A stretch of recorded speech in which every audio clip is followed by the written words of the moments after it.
Good morning, everyone. Happy Thursdays. Hey, Simon Chan, and I help you recruit and building a team using a simple online system. And today, we're going to talk a little bit more about closing strategies. That's what we've been doing throughout the week. And by the way, our masterclass on closing strategy for social media recruiting is next coming Monday, and it will also be recorded. It's free for everyone. If you want to access it, just drop in closing in the comments. I'll send you the link where you can get the recording. Anyway, today we'll talk about using stories to close and the importance of stories. And so I want you to think about what stories can use. So remember, facts tell, but stories sell. If you're presenting to your prospect, chances are they're not going to remember any of the facts that you share. They're not going to remember, they may not even remember the company name. Okay? They're not going to remember the products, the doctors, or the science and stuff behind it. They're not going to remember that. They're not going to remember about a pay plan. They're not going to remember who founded the company, because those are facts. Now, they would remember the founder of the company if you share a great story. Right? This is saying facts tell, but stories sell. So in your presentation, you have to use more stories. So how? I'm going to give you 3 tips on how. Number 1, definitely use stories when you talk about your product, your service, using testimonials. Those are the example stories. But instead of just showing a testimonial, like a before and after, share a little story behind it. And the best stories are generally related if it's a person that your prospect can relate to. Right? If you have the luxury to choose different stories, different testimonials, and I'm not saying to share all 20 or 100 testimonials about a product, but choose one that the prospect can relate to. And generally, if it's a person of the same age, same ethnicity, similar interests, or they're a stay-at-home mom, choose one, something like that, something that your prospect can relate to. So number 1 is using testimonials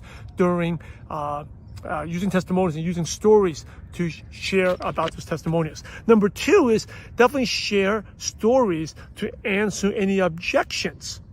And so, for example, this is a really advanced strategy, using testimonials and stories to answer objections. So, for example, if someone says no time, then you share a story of someone that had no time but became very successful. That doesn't need to be your story. If you don't have that story, you can use anyone in your team, anyone in your company, anyone in the industry, for that matter of fact, to answer that objection. And using stories to answer and prevent those objections. In fact, you can prevent a lot of objections if you're doing a lot of presentations and know what are the common questions that come up, common objections, and add those stories into your presentation.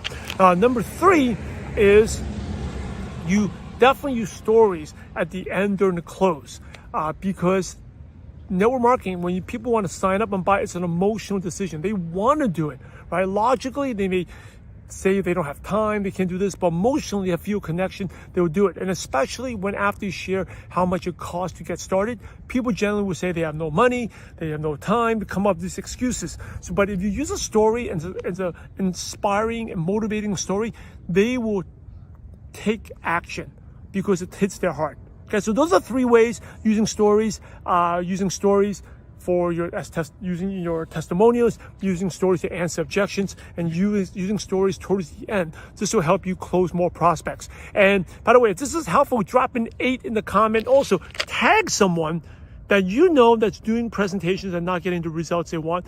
That will help them out. And again, you're going to get full access. I'll go more in detail of these things on Monday's masterclass. Just drop in masterclass in comments. I'll send you a link where you can register. So before I wrap it up, don't forget today is Thursday. One more day until Friday. And one of the keys to success is to have that weekly goal, right? Stay focused on that goal. Go out there and hit your weekly targets, your weekly goal. And by the way, if you don't have a goal, you're going nowhere. So make sure even if you haven't set a weekly goal, set a daily goal target for tomorrow and for Friday. What are you going to plan to do by Friday so you can win this week? So anyway, that's what I have for you.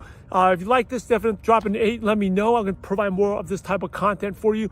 And go out there, take action on it, and go out there and have a positive impact on someone's life. God bless. Have an amazing day. See you back tomorrow.